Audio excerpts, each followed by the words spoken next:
Bukan Abu Nawas namanya jika tidak bisa menjawab dan memecahkan teka-teki. Hidup di masa Raja Harun al-Rasyid, Abu Nawas lebih dikenal sebagai seorang penyair. Selain itu Abu Nawas juga terkenal jenaka dan konyol. Namun di balik kekonyolannya, Abu Nawas adalah sosok yang cerdas dan religius. Suatu ketika, kota Baghdad kedatangan orang asing yang bikin gaduh warga kota. Tiba-tiba orang asing tersebut mengaku bahwa dirinya tidak mempercayai adanya Tuhan. Tak hanya itu, dia juga menantang orang-orang Muslim berdebat mengenai adanya Tuhan. Kegaduhan akibat orang asing itu sampai ke telinga Baginda Raja Harun al-Rasyid, dinilai membuat resah masyarakat. Akhirnya orang asing tersebut dipanggil ke istana oleh Baginda Raja. "Apa tujuanmu membuat onar di negeri kami?" tanya Baginda Raja dengan tegas. Bukan menjawab, orang asing ini malah menantang, "Untuk apa mengaku bertuhan kalau tidak bisa menjawab pertanyaanku?" kata dia.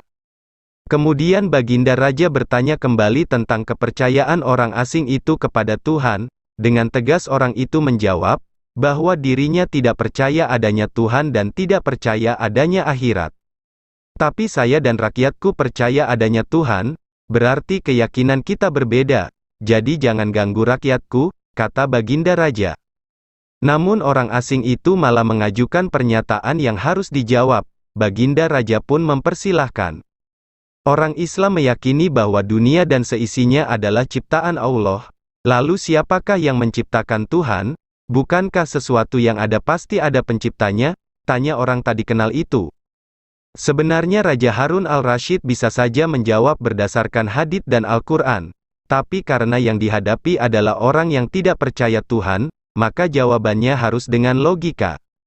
Kemudian salah satu menterinya membisikkan kepada Baginda Raja, "Paduka, kalau soal beginian serahkan saja pada Abu Nawas, dia pasti bisa mematahkan argumen orang itu Baginda," kata sang menteri. Raja menyetujui usulan menterinya, maka dipanggillah Abu Nawas ke istana. Singkat cerita, Abu Nawas pun datang menghadap Baginda Raja. Ia lalu dipersilahkan duduk di sampingnya. "Ada apa Paduka? Kenapa tiba-tiba memanggil hamba?" tanya Abu Nawas. Begini, Abu Nawas orang asing ini tidak percaya adanya Tuhan dan dia mengajukan pertanyaan tapi jawabannya harus masuk akal, ujar Baginda Raja. Kemudian Abu Nawas menatap orang asing tersebut. "Oh, ini orangnya yang bikin gempar kota Baghdad," gumam Abu Nawas dalam hati. Abu Nawas kemudian menghampiri orang asing itu dan duduk tepat di hadapannya.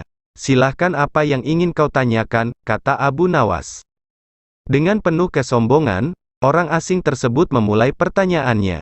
"Anda sebagai orang Muslim tentu percaya bahwa segala sesuatu, baik yang terlihat maupun tidak terlihat pasti ada yang menciptakan," kata dia.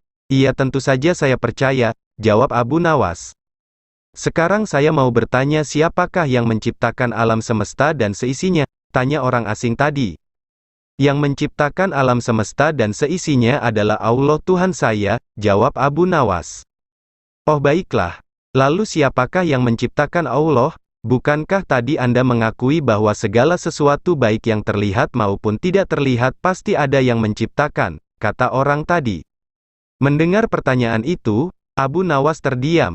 Ia pun lalu berkata, "Anda pasti tahu kalau kami selaku orang Islam mengakui hanya ada satu Tuhan. Kita istilahkan saja Tuhan dengan angka 1, kata Abu Nawas.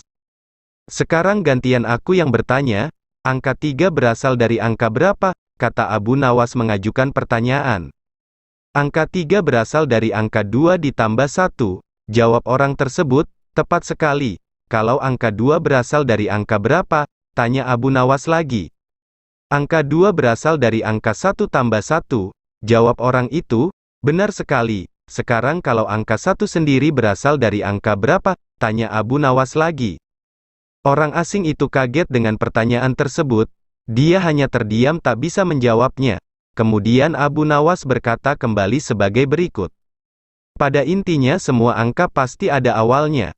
Entah itu angka 5, angka 4 ataupun angka 10, dan angka-angka tersebut diibaratkan alam semesta ciptaan Allah," kata Abu Nawas.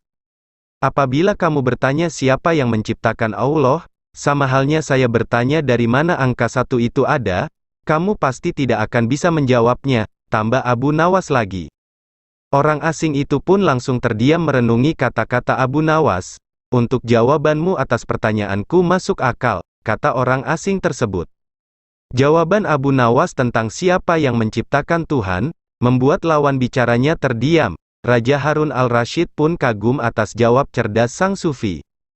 Nah kawan-kawan semua, beginilah kecerdasan Abu Nawas. Apa saja masalah mampu dia hadapi dengan kecerdikannya itu, hingga kita tahu juga cara menjawabnya bila ada yang menanyakan hal sedemikian, maka kawan-kawan semua jangan lupa subscribe channel ini dan tekan loncengnya, supaya mudah mendapatkan kisah inspirasi lainnya. Admin pamit dulu sampai jumpa kembali.